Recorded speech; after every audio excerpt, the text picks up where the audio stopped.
Hi. Today I've been working with Blue, my our 5-year-old Warm Springs, Oregon Mustang gelding.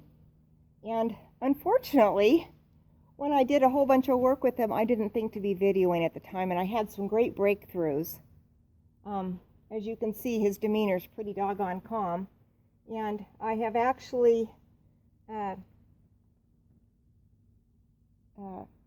got him where he will respect hot wire today, so we're going to, a little bit later, turn him loose in a hot wire enclosed small pasture area with Bella, who is our little 1-year-old Warm Springs yearling. But before I did that, I wanted to show you what I accomplished this morning because I thought it was pretty cool. I encountered some resistance and some barriers to things that I just kind of take for granted with my other horses, like brushing out manes and tails and fly spraying. And I wanted to show you how I overcame that. And you're not probably going to see the degree of difficulty that I encountered this morning when I worked with Blue, but I'm going to explain what I did.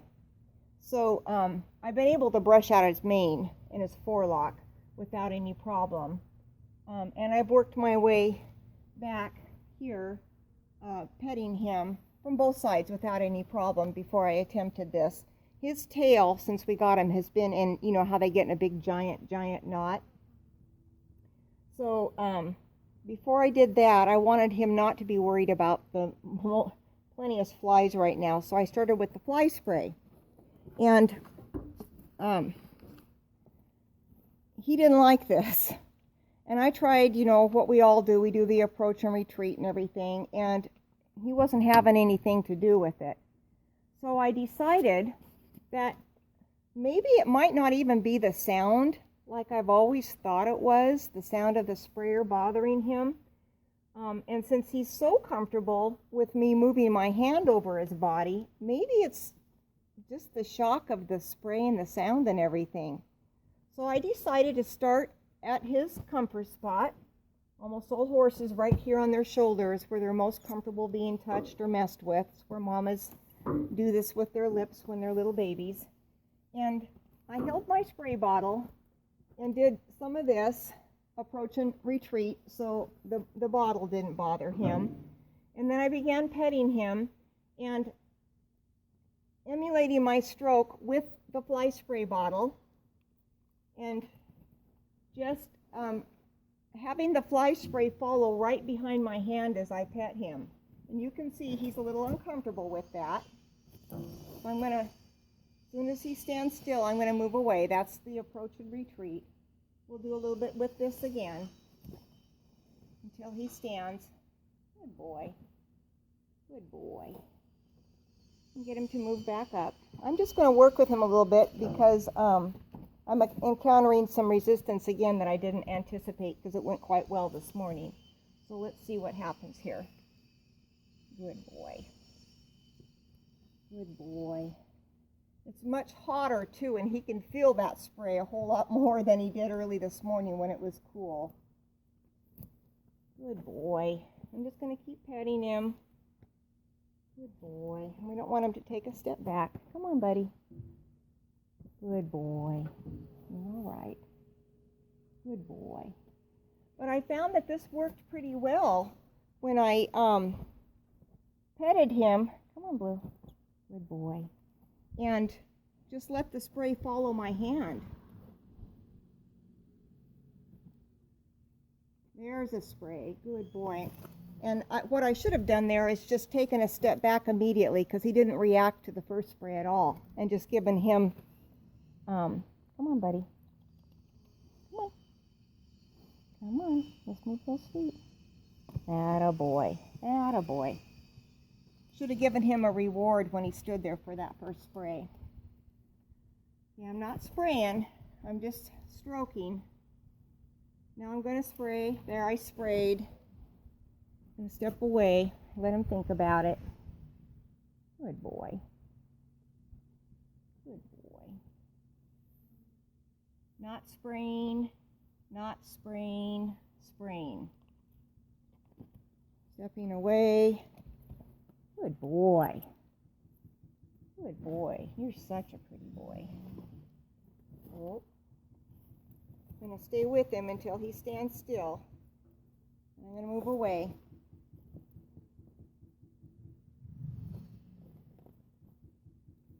Good boy. You know, sometimes if you just emulate the movement that you're going to do before you ever get there, I find that that helps too. There's the bottle. No spraying yet. No spraying. Spray. Step away. There was absolutely no reaction to that. Now you see his head turned away just a little bit just now. He was telling me wasn't real comfortable with that, but then he started licking and chewing. So let's see if we can do it down a leg here. We're going to pet. We're going to emulate. Pet. Spray. That leg is done. Yay!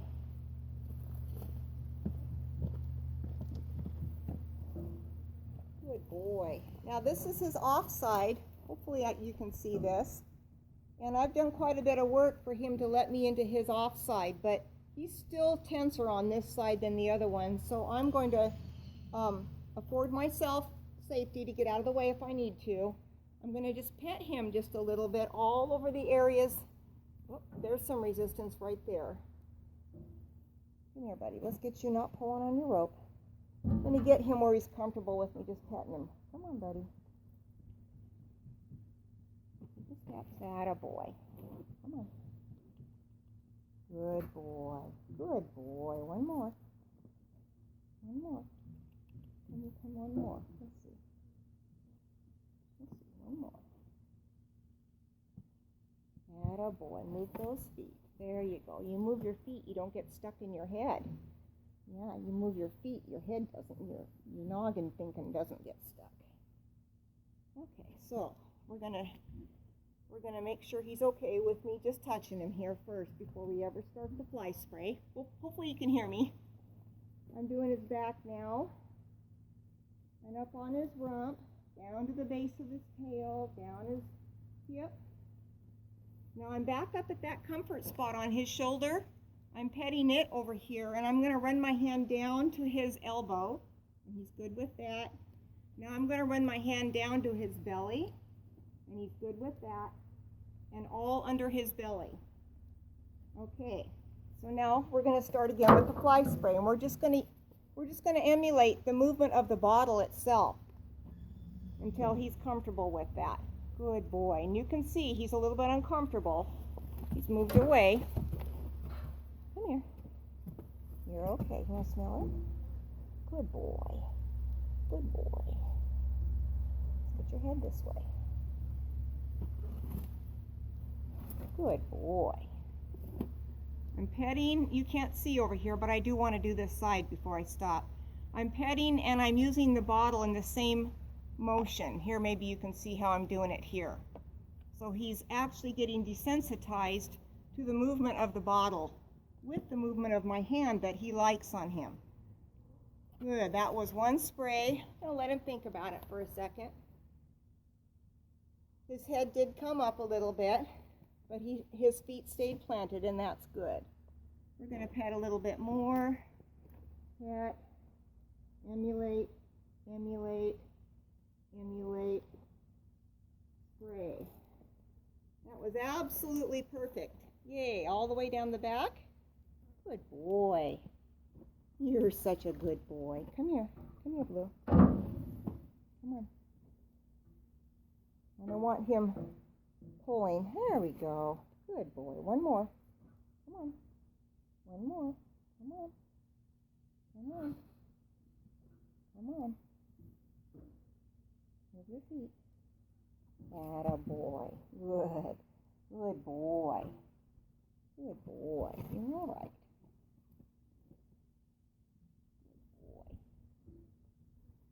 And I'm going to repeat on this off side exactly what you saw on the one side.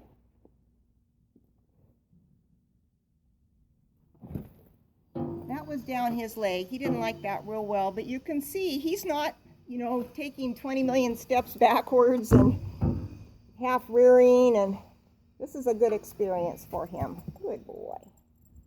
Put your head down. I'm going to come around and work on the other side again for just a moment. We'll give him some relief from the off side. Okay, Blue. Good boy. And it is hot out here today. Anyway, so that's what I wanted to show you about spraying. He's already been sprayed once, and I don't want to overload him, so you get the idea. The other thing was, with his tail, I did work with him first with this stick and string, so that he knows that this stick and this string doesn't always mean go. Sometimes it's just a friendly, comforting kind of a stroke. And I did this all over him. And he wasn't too certain about it at first on his back legs.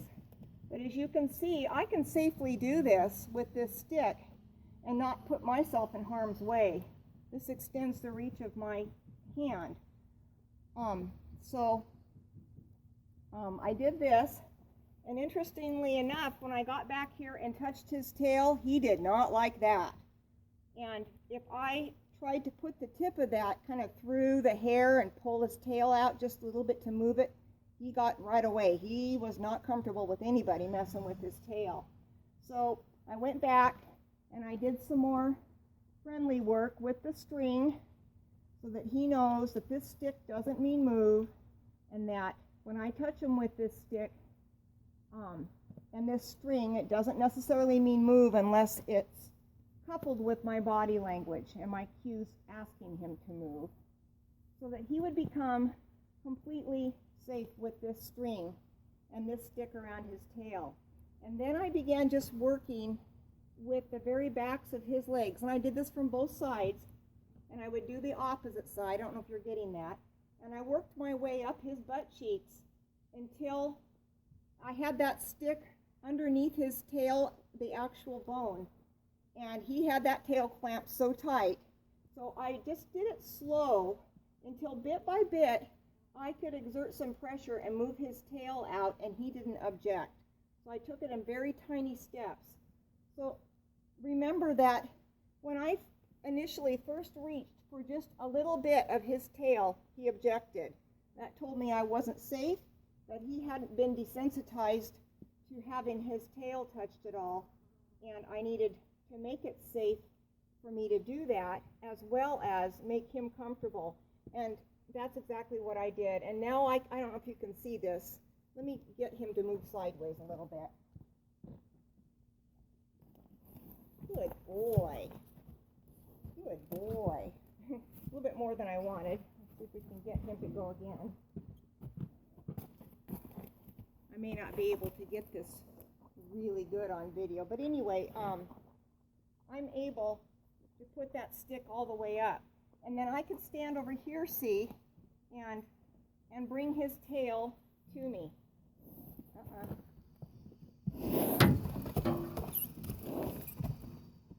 And he's uncomfortable with something, so I'm going to take a second. You're okay, buddy.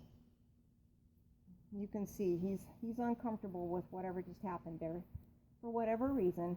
So we're just going to take a second and get him comfortable again. Oh, buddy, come here. Put the stick down. Come here. You're all right. Yeah, you're all right. Come here. Come here. Good boy. You're all right. You're okay. You're okay. Attaboy. We'll move his head a little bit. He's all stiff. We'll just get him a little bit soft under my hands. There we go. There we go. Good boy.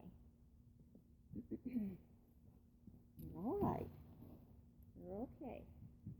So this is telling me that I may need to repeat that lesson a few times, because I want to be safe and I want him to be comfortable. And my arm is just not long enough for me to be back there to be safe. So we're going to work with this a little bit more. And he seems to be good with that now. So what I did earlier today, after I'd progressed to this point, is I used my stick to pull his tail towards me. And then I just began to work with little strands, tugging gently, so that he wasn't concerned about that feeling. And eventually I was able to work cowboy magic all through his tail, both sides, into that mat, and it's completely brushed out. So that's what I wanted to show you today. And just be safe with your wildies. Use a stick like this, not as a weapon, of course, as a tool of encouragement, as a tool to give your arm an extension so that you can be safe, and for them to know that a tool held in your hand is not going to hurt them. Good boy. What a good boy you are. You ready to get turned loose? Okay, so this is the big moment. I'm going to turn my video off now and lead him to the hot wire enclosure where I have our yearling Mustang Bella. I've taught him this morning to respect 3 strands of hot wire, and this is his big day. I'm going to leave the halter and the drag line on. I don't normally do that because I always want to be able to catch my horse by walking up to them. I don't leave a halter on in the corrals or anything. But we have a lot of hills around us and a lot of land that a wild horse could run off to if he chose to, and wild horses surrounding us up in the hills. So this is a precautionary measure. I'm going to leave this on for just a short while till I'm certain that he's not going to try to push through the hot wire. So I will be filming that in just a moment. Thanks for watching.